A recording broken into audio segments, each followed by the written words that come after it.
За нэгдүгürt Монгол Ардын нам, Ардчсан нам, Хүн нам гэдэг 3 нам засгийн газар хамтран байгуулсан.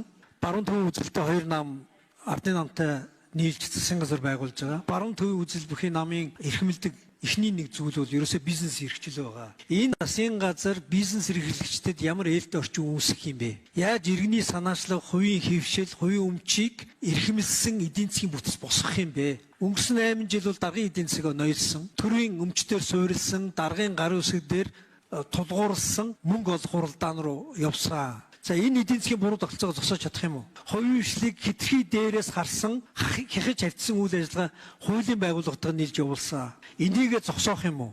Татврын дарамт үл ойлгох байдал болон хүн сурталаараа хувийн хвшил авилга өгөхгүй бол эсвэл нэг төрийн өндөр албан тушаалтантай түншлэхгүй бол мөрөөдөө биелүүлж чадахгүй, зорилгоо хангаж чадахгүй хэмжээнд одоо хайрцагж авсан.